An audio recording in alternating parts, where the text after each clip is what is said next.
Hi, this is John Sablan, one half of To Have and To Hold podcast, and Nichole and I are so very blessed that you decided to join us on this journey to improve your marriage, your family life, and your relationships. Now, as a disclaimer, Nichole and I are not perfect. We're not your counselors, and we don't desire to be your spiritual directors. What we do desire, though, is to lend this podcast as an opportunity for us to journey together in holiness and virtue, and to share our experiences of marriage and family life, and what we've learned, what we've encountered, so that it may bless you and your family and your relationships. Now, if you disagree, or if your experience is different, or perhaps if we say something in mistake or in error, you are free to absolutely reject it, my dear brother and sister in Christ. So we just wanted to leave that with you, and we thank you again for your support and most especially your prayers. So please share, like, subscribe, leave us a comment, and let us know how God is blessing you through this podcast. May God bless you and keep you always. I feel like if we say Hippocrates, like I'm calling him like a hypocrite? Hypocrite. Oh. Just makes me feel uncomfortable, no? Yeah, I don't think so. It's either Hippocrates or Hippocrates, but you'll figure it out. Anyway. Well, then it's like you're calling him a hippo. True. Yeah, like, so I don't know if either one I was really... Yeah, what would... I probably want... I don't know. Would you want to be a hypocrite or a hippo? Neither. Yeah, I'm going to go say no to both. Yeah. Okay, so this dude...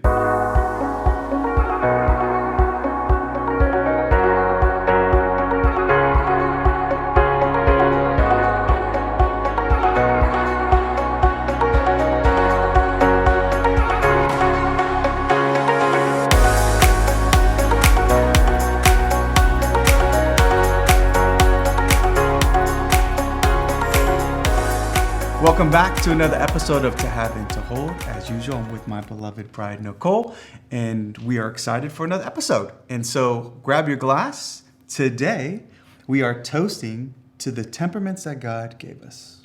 Cheers to that.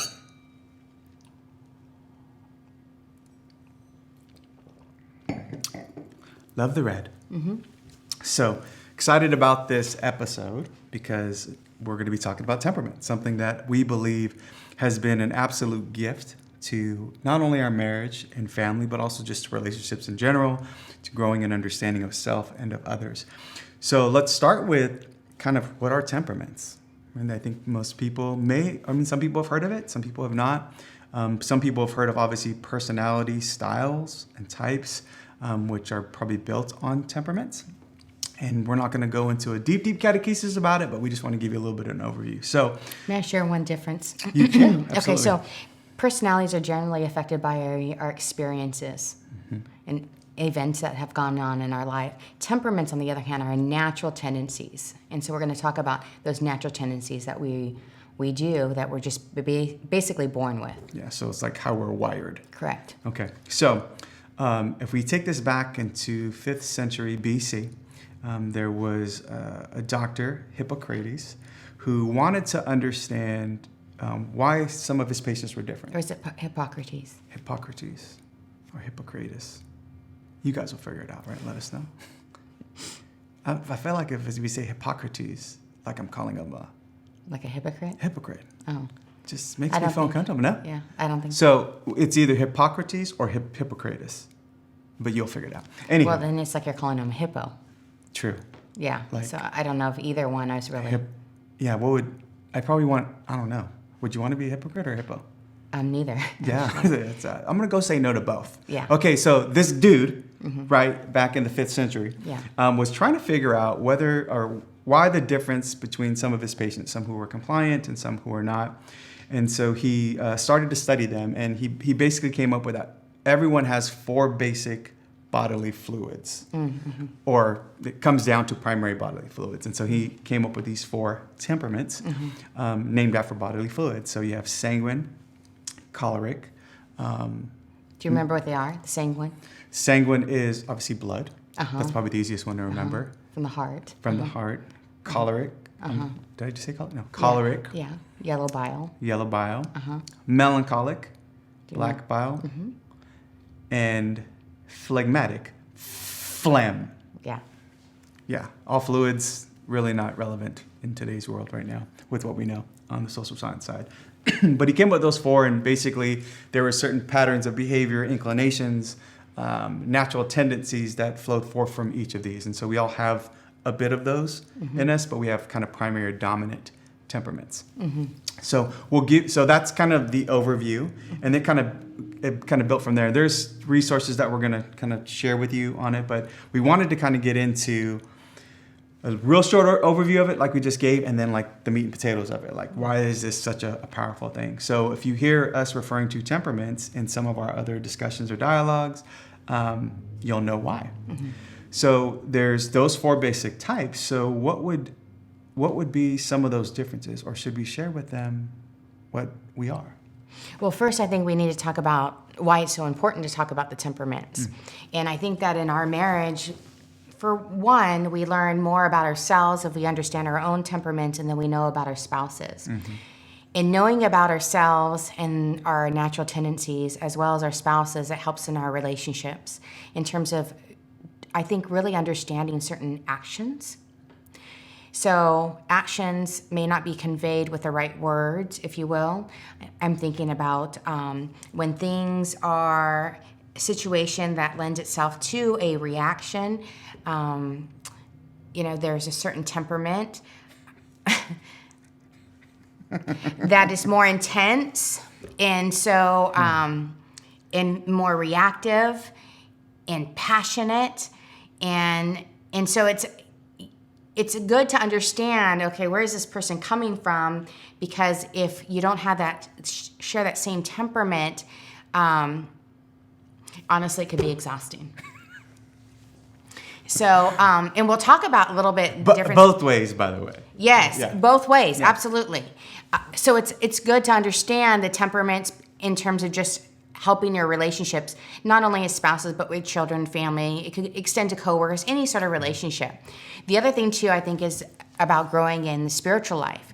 And if I take my role seriously in terms of getting my husband to Christ, and I know more about his temperament, then I may know ways that would help him in terms of certain prayer life, certain saints that he may be more drawn to, so on and so forth. So those are some of the benefits of knowing your temperament. And I think that for us, I can share that knowing that has helped me understand you more, and also myself and our differences, and helping us come to a resolution, because we both desire the same thing, but our path to get there is a little different. But me understanding your path certainly brings a level of, I think, acceptance and Again, understanding. Absolutely. Yeah, and it empowers us not to take things personal. Correct. Which is key, right? Because we do that a lot in our relationships, especially with spouses and with our children in particular. We're probably nicer and more tolerant of those outside of the home than we are within the home. Yeah, we can be, for sure. So should we share with them then what our temperaments are? Yes. So we named off 4. Now, the way we got to know this, though, is through a questionnaire, and we got it from the Temperaments That God Gave You by Art. I was giving you credit. That's nice. I wrote the book. Just kidding. Okay, so Art and Lorraine Bennett. So this is the book here. And I highly recommend it for you to take, for your spouse to take, for your children to take, just like I said, to understand more of the temperaments. So once we did this, okay, now you can share. So once we took that inventory, and all of us in our home have taken that inventory, as well as our children's significant others, right, as well. Once we took that, we've kind of figured this out. So I am a choleric, which is one of the 2 extroverted temperaments, sanguine and choleric. So I'm a choleric. That's your primary. Primary. And what's your secondary? I don't know. I think it's sanguine. I know. And it's typically a sanguine. It's going to be the other side. Yeah, it doesn't have to be, but in your case, I think it is. Yeah. I mean, no offense to the sanguines. We need sanguines. Sure. I just don't want to be one of them. But it is what it is. And so my temperament is I'm a melancholic, and talking about not wanting to be one. So my dominance is melancholic, and then my secondary is phlegmatic. And so we're going to kind of talk about the differences and how God has a sense of humor, because he put us 2 together. And again, this is almost like when I think about how I jokingly said I don't want to be a sanguine, or you don't get to pick and choose, like just because you know the temperaments, go, oh well, I'm going to give up my choleric and go get a phlegmatic. It's like the charisms, right? Is you don't get to go pick and choose which spiritual gifts you're given. It's just the way God made you. So, however, that doesn't mean that to say that, well, this is my natural tendency and I can't work around it, or correct. I can't ask for the grace to move beyond it, or right? Great point, right? So you have to temper the temperament, right? Because there's goods and bads to all four of them. And that's a great point, love, because a lot of people say, well, this is just the way I am. Mm-hmm. That doesn't dismiss us or excuse us from working on the negative aspects right. of each of the temperaments. Right. Or not recognizing the positive aspects of one of the temperaments in each other. Mm-hmm. So what would be... We can't go through the whole list, right? Or else we'll keep you on here for a week. Right. But let's talk about some of the key differences we can discuss on the show. What would you say would be one of the key differences? Well, the one that stands out the most is, and we've talked about it in a previous episode, is basically the way that we look at things. A natural tendency for you to be an optimist, and I shared with you that I call him Optimist Prime. Whereas for me, I tend to be what I call a realist. A pessimist. A realist. So anyway, I would say that is one of the primary differences, which I really appreciate your viewpoint, because sometimes it's just all doom and gloom for me. Mm-hmm. So why is that important in the context of marriage? Mm-hmm. And just so we can kind of highlight as well, Nicole's a melancholic, primary melancholic. I'm a primary choleric. Our daughter Bria is primary sanguine. And then our two sons are melancholic, primary melancholic. So you can see the dynamic. So you have two extroverts and three introverts. Three who are typically pessimists, and then two who are normally optimists in the home. So just kind of understand the dynamics within the home. So why is that important? Well, because to understand that, I'm going to approach everything as a half full kind of guy. Nicole's going to approach it as a kind of half empty. Mm-hmm. And I mean, that's automatically, right? So if you're not aware of that, one of you're going to feel like either I'm going to feel like Nicole's always a naysayer. Mm-hmm. She's always negative. She's always, gloom and doom. And she's going to feel like this guy's over here and everything's rainbows and butterflies. Mm-hmm. And without realizing, no, our natural tendency, I'm naturally going to tend to or be inclined to think more positive about a situation, and Nicole's going to be naturally inclined to think more negative about a scenario. Super important to understand in the context of marriage, because if that comes to a house purchase, if that comes to how we foresee a career opportunity, or how we even deal with our kids in their lives, and the different dynamics within the home, we're going to see through that lens. I would say that this difference is really brought to my attention the first time that we went to make a big purchase. And I think when the salesman saw you and I mean, it was just like gold. He was working on the relationship, and that's another difference between, I'd say, major difference between melancholic and choleric is what you just alluded to. It's that you're an extrovert and I'm an introvert. So people and events are not as important to me, and that sounds awful, but my natural tendency is to go inward. So it's more of my thoughts and my emotions, where John's natural tendency is to go outward with people and events. So when he sees a salesman, it's about people and about forming a relationship, and the guy is just working it, right? And he's telling John all he wants to hear to make this purchase. And I'm calling it like it is. He's a salesman. He's supposed to do those things, right? Mm-hmm. And so it was that tension in terms of we need to shop more, which also lends itself to another difference, which we'll get into in just a minute. Bear with me. But it's that we need to compare prices. We need to go out and see if there's better deals. We need to wait, which is probably like me. It's equivalent to me scratching my nails on a chalkboard for you, because you're ready to go. You like this guy, and you're ready to make a purchase. Yeah, so I think when you think about the processing time or the decision making, I am more apt to firing away. Like, I'm sold. I'm just going to go to another lot and see the same car, and I'm going to have to go and spend a few more hours getting to know somebody else. Why do we have to go through that whole process, right? But the other example we use is like just an example of the differences. Nichole wants a painting up. I've got a nail on the wall before she even finishes. Oh, I want that painting up, and I've got the hammer and the nail and the wall, right? And she goes, well, not that wall. And then I'm like, okay, well, which wall? That wall. And then I'm getting ready to hammer the nail into it. Well, not yet. I need to see, can you put it up against it? And then we need to kind of position it and let it hang there. Let me think about that for a few hours. And then maybe we move that down. And then I'll think about it. Maybe a couple of days go by, and then we're ready to hang the picture. And I've already sold my hammer, right? So I think for us, what I've learned with that in terms of reaction times is that I have to now tell him, okay, I'm going to share something with you, but I don't want you to react. Yeah. Like, I don't want you to go and, okay, so another example is something recent. I wanted to get a certain book. So then I asked again, and I forgot to, so I thought it was clear. I want to get this book. And it is the second book of the same author that I'm requesting.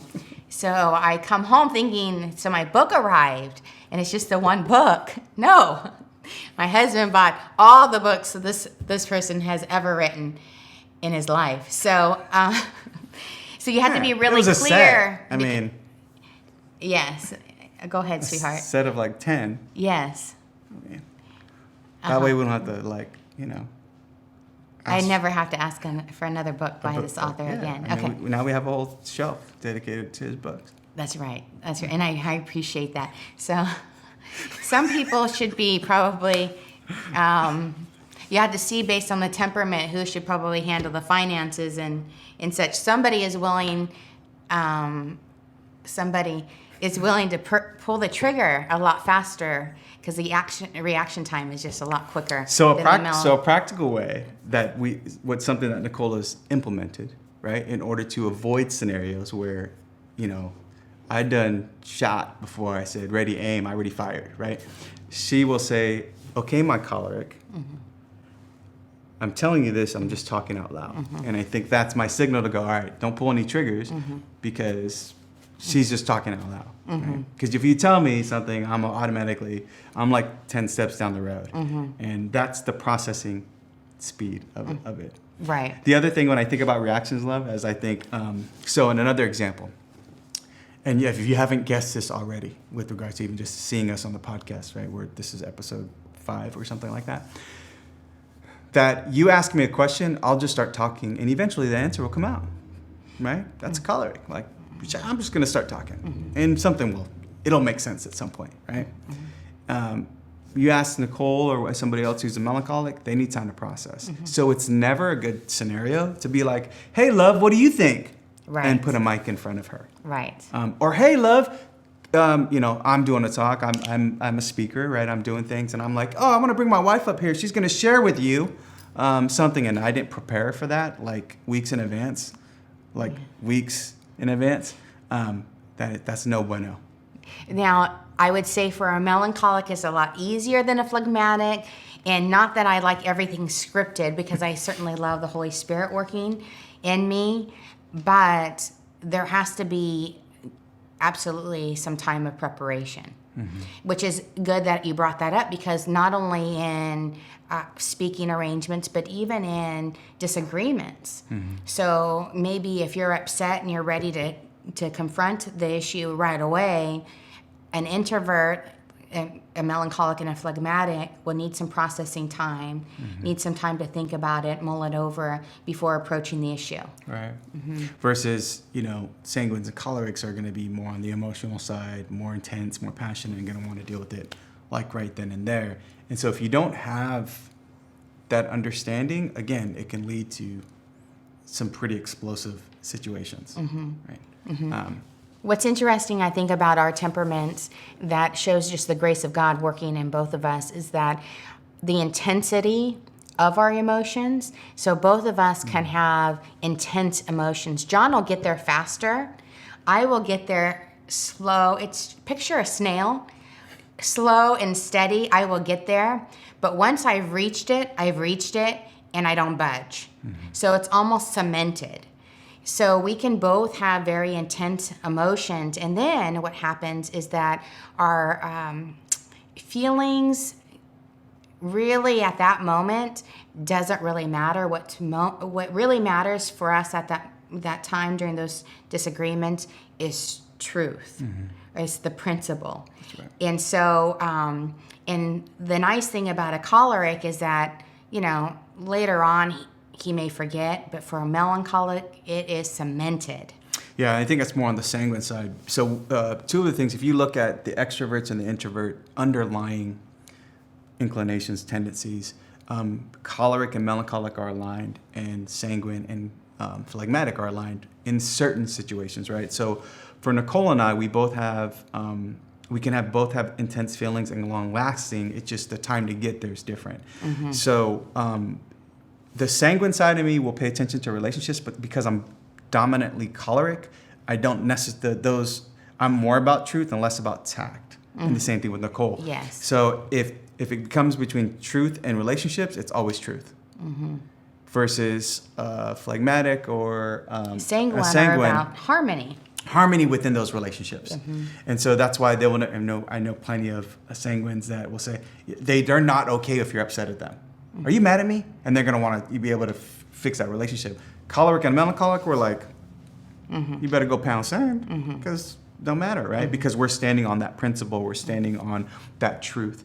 So that's important to understand. So if you think about that in the context of the home and in married life, right? And it's beautiful the way we are aligned because in certain situations we're both that way, which is good and bad, right? We can both stand for that and not and agree, but at the same time we can both be stubborn mules. And that's not good either, right? Because we're holding the line firm, and we're not willing to budge. And that's why, as we grow in our spirituality, there's certain virtues we need to work at in order to combat some of those negative aspects of those temperaments. What other? So we talked about being extroverted and introverted, pessimist versus optimist. We even talked about realist. Remember. Pessimist versus optimist. Here's the stubbornness. Okay, we'll let it go. All right. And also the reaction time, and taking it for a second off of Nichole and I, but even onto our children. Same thing with those dynamics. Personalities. Temperament's also part of personality. So if you think about if I'm an early, just the different aspects.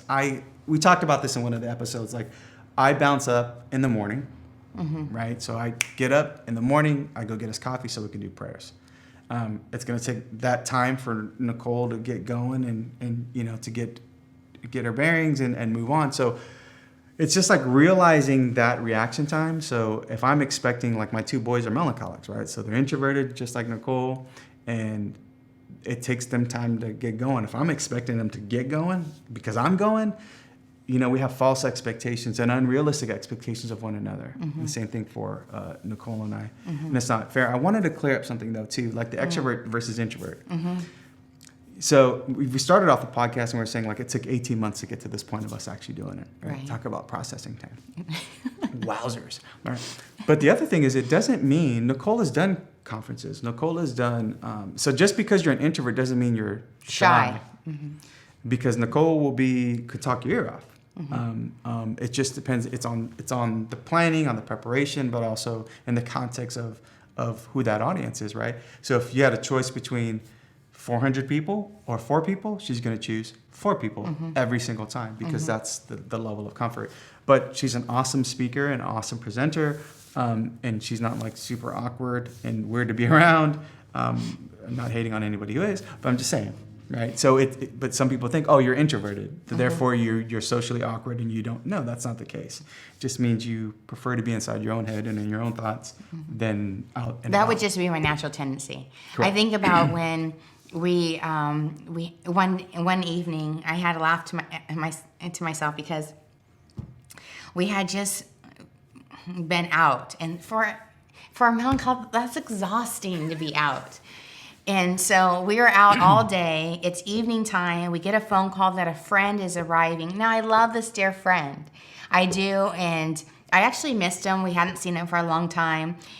but I reached my peak and I was just done. And so so we went home and this friend was going to be there. And so I just went and retreated to my room. I mean, I didn't have anything left.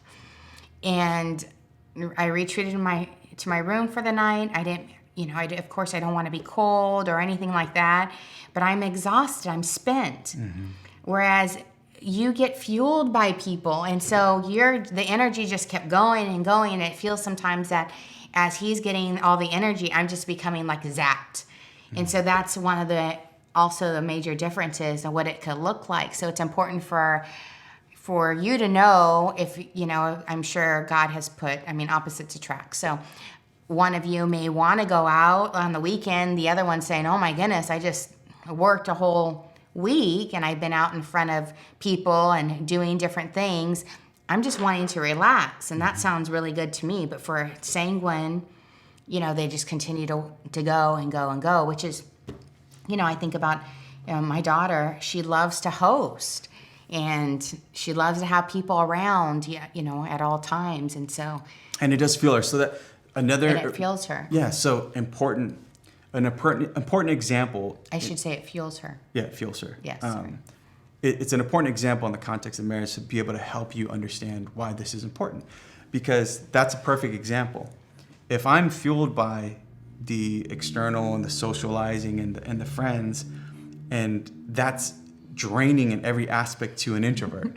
So just by me even bringing it up, right? Long week, you've exerted yourself, right? You used everything that's in the gas tank to interact with your coworkers and other things. Maybe you had some events that you muscled through, you prepared yourself for it and you got it, but you're ready to go into a 2-day comatose or retreat, right? And then on Friday evening at 5:30, I say, hey, so-and-so's coming over. We haven't seen, they just got to town. I told them, yeah, come on, bring it on over. And Nicole looked at me like, what?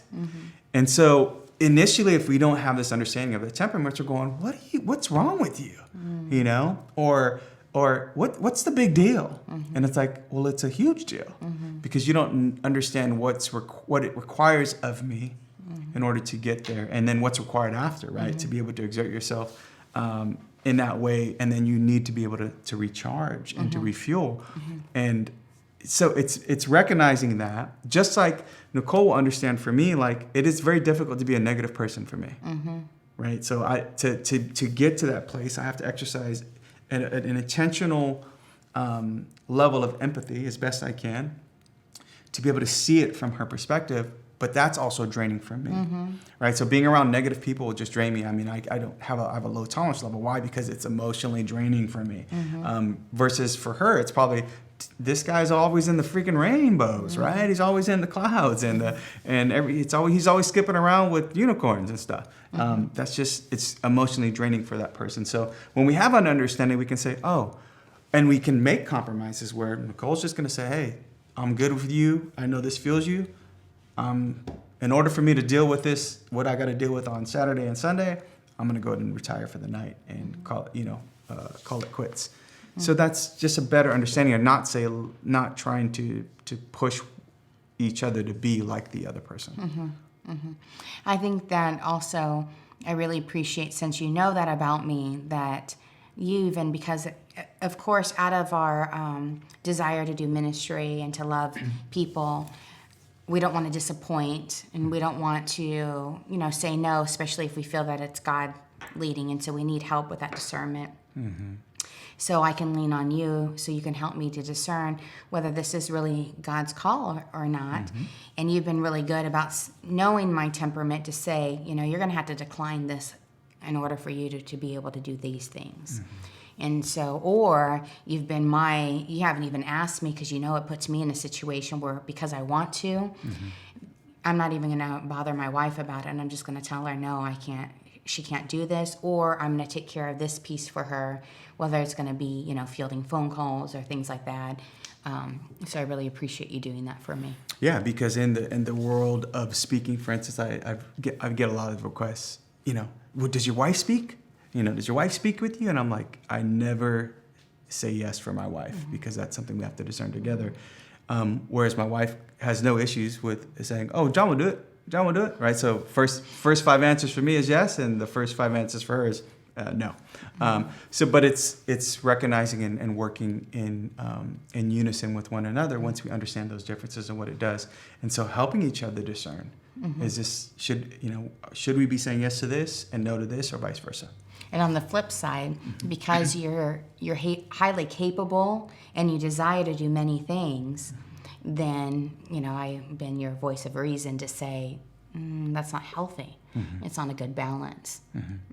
Yeah, and I think those are some key ways that we can, as we grow in understanding, the same thing, with our children, knowing that this is how we were designed, as uniquely made individuals. There's nobody in the world that's like you or like me or like Nichole and like your children, and so learn about the differences and support them in that and encourage them in that and help them, right? Again, there's not an excuse to just, this is the way I am, just deal with it. No, it's calls for us to understand one another better and then to help each other grow in virtue and holiness with that specific temperament. I'm glad that you mentioned that, because everyone's pathway to holiness is different, and it's good to understand your temperaments in terms of the best way perhaps to lead you there. So if you have for your particular temperament is more aligned with St. Paul, so he'd be a good saint for you to read about, right? And because one of your vices is pride, the virtue is to work on is humility. Whereas, do you remember who my saint is? You mean as far as your temperament? I was going to go with St. Thomas Aquinas, but he's more phlegmatic. Right? He's phlegmatic. Why would you put me on the spot like that? Sorry. Okay, so I'll share with it's Edith Stein, St. Benedict's Cross, right? Yeah. Right. And so, I need to work on self-pity, because I can go inward, and I could become sad. And I need to work on my joy, and going out, and that's really where I find my true happiness. But I need the Lord's grace to help me to do that, because I can go inside and I am very comfortable there. And stay there. And I can stay there. Yeah, so it's important for me to get to work on those things. And so, those are great examples. So also to think about that as well when we think about vocation, right? So not everyone who's watching this is married. And so we have to remember that even in the context of a vocation, right? So Nichole, while she may be apt to really go inside her thoughts and be, want to be monastic and want to go in her cell, she also has to be a wife and a mother. And so while your natural tendency may be to look, I'm going to go inward, I'm going to my cell, I wish I just would have been a nun. It's like, I'm too late, right? That's not going to be the case. Just like I wish I was an itinerant preacher, right? And often doing whatever. In the context of where we're in our vocation, we have to keep that in mind as well, is that there has to be somewhat of a healthy balance, or perhaps maybe more of a priority. That if we work this right, we can respect each other's differences. And quite honestly, in this sacrament, I've become I've taken more of an introverted approach as it relates to introspection and quiet time and time in silence, where, Nichole, she's probably waiting for this day, right? But I actually prefer silence and quiet and really going a little bit more inward in order for me to work on my own interior spiritual life, right? So when you spend a lot of your time on the periphery and the external, and which isn't a bad thing, I still need to recharge and refuel. And I can't continuously do that by always giving myself away in that sense. So you learn to appreciate and actually take on some of those attributes and characteristics of the other temperament. And then I guess we should share for the sanguines who their saint is. Do you remember? No, we just play this game. Okay, so St. Peter. Oh, that's right, St. Peter, duh. Oh, yeah. So St. Peter. And so really, because they love to go into, many people and events, probably a good, I think, for them. Like, I love adoration, Eucharistic adoration is the best for me. Prayer groups, is really a struggle. I see the benefits of it. Intellectually, I see it. It's just not my natural tendency. So that's why I put myself in one. Actually, I started one at our parish just for that, so I can grow and help ladies develop a relationship and a love for Christ. Actually, the Holy Spirit is working all this, and I'm just trying to be, even though I'm an out of tune instrument, I just try to do it. But for sanguines, it's probably the greatest thing you can do is to be part of a prayer group or maybe some sort of praise and worship. A little bit more charismatic, yeah. Correct. Right, would be maybe something for you to do to grow in that in your spiritual life. Yeah, and I think like we've experienced in our home where, we have quiet Eucharistic adoration. Not in our house, but, We have chapel time. We do have chapel time, but not Eucharistic adoration. But in some of those cases, if we were to, attending a praise and worship Eucharistic adoration event, shout out to Army, like that is, and they actually do a good balance of both praise and worship and silence, right? So you understanding your spiritual needs and desires, as Nichole was saying, right? So some of you may be more charismatic, some of you may more prayer groups, others may say, I prefer to just pray in my own cell, right? And pray in my own chapel or my own room. And that's going to feed your soul more than being around other brothers and sisters in Christ and, just calling on the Holy Spirit to do what he needs to do there. So, it's good to understand that. Did we miss? Oh, phlegmatic. Yeah, so phlegmatic, more prone to whether it's Divine Mercy Chaplet or the Rosary or some of those rote prayers. But again, I encourage all the introverts to go outside because really it's about sharing our love and enlarging our hearts. And we only do that if we step out of our comfort zone and allow the Lord to work through us, and then that we can see our fulfillment. Even though our natural tendency is to go within and to be withdrawn, it actually shows a great potential and a fulfillment if we feel happier when we're in line with the Holy Spirit and we allow him to work through us. And so I would actually encourage you to do that. Whereas the extroverts, because that's your natural tendency to go outward, I would encourage you to go and develop a deeper relationship with the Lord and lean into him in quiet reflection and introspection, because he tends to speak in the whispers, in the wind. And you think about a whisper, it really causes you to, because you can't hear it as clear, it really causes you to lean in. And so he asks that you come and lean into him. And so I encourage you to do that. If you have a spouse, either one, you kind of know somewhat of the temperaments, and I encourage you to get the books if you'd like to learn a little bit more. But help your spouse to grow in a deeper relationship with the Lord. And once you do that and you both fall in love, you can see the fruits of that in your marriage. And again, I think we've said this before, but you can never outdo God's generosity. And so I would just encourage you to continue to grow in your relationship with the Lord, know yourself, and you grow in wisdom and in love for God and for one another. Yeah, so just as a reminder, 2 books that we recommend is The Temperaments That God Gave You by Art and Lorraine Bennett, and also one that's out there as well is Personality Plus at Work with one of the co-authors, Rose Sweet, who is a dear friend as well. 2 good books to refer to, something that every Catholic couple, really any person that's looking to grow in their relationships and their ability to interact with others should be doing, right? The great ancients have the saying, right? The great spiritual giants of the faith, know thyself. And this is one way to be able to do it. So we hope that was helpful. Thank you for allowing us to show bits and pieces of ourselves in our own temperamental way. And remember that, we are looking for you to like, comment, subscribe. Let us know if there are specific topics or issues you want us to address. And, don't forget to bring a drink next time. And so cheers to the temperaments that God gave you. God bless. We'll see you next time.